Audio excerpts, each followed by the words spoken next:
The U.S. presidential election campaign has been severely disrupted due to the lethal cyclone Sandy, with rallies cancelled and plans for early voting thrown into chaos. The storm has made landfall on the U.S. East Coast, threatening over 50 million people that lay in its path. Thousands of flights have been cancelled and over 2 million people across 11 states are now without power. Artist Marina Potnaya is now in New York and she joins us live. Marina, I believe that your power is already out. You seem to be okay. Thank you for joining us. Now, the hurricane has been downgraded to a tropical storm but still remains just as dangerous. What has been happening so far? Well, the hurricane, or now as we're calling it, the superstorm, has been wreaking a lot of havoc on New York and nearby states. As you mentioned, and our viewers can see, my power is out. We're doing this live via candlelight. And I live in the center of Manhattan, or more so like around Park and 20th. But downtown and lower Manhattan by Battery Park, there are some devastating scenes unfolding. The surge, the tide has gone above 13 feet, and lower Manhattan is literally underwater. We have seen throughout the city some cranes collapsing. A building on the west side of Manhattan has collapsed. Tens of thousands of people have been displaced from their homes. Millions are now without power, me included. And clearly the storm is not over. We don't know how bad it's going to get.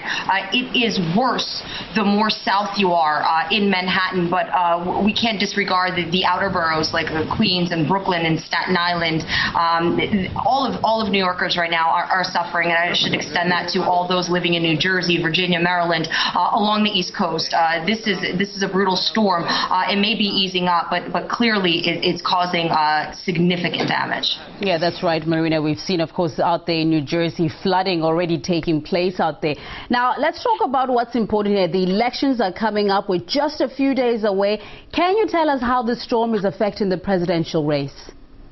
Yeah, Sandy has clearly become a huge player in this 2012 election. The immediate effects it's had is that U.S. President Barack Obama and his Republican rival Mitt Romney both...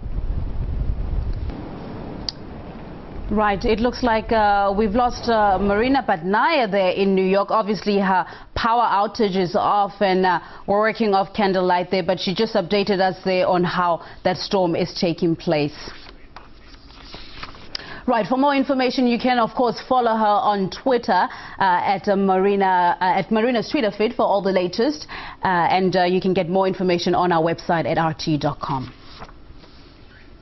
Right, Tom Hayden, an anti-war and civil rights activist, believes that the storm could affect the outcome of the election. It's destroying the legitimacy of the election, potentially on the East Coast. Early voting is being wiped out in these cities and states. The voting of the elderly on election day, the voting of the poor on election day, the voting of New Yorkers on election day is likely to be diminished through no fault of their own. And that will affect the outcome of the election. But at the same time, as you well know, it's extremely possible to manipulate the computers. So if it's a close election, it will be protested and contested as illegitimate. Throughout the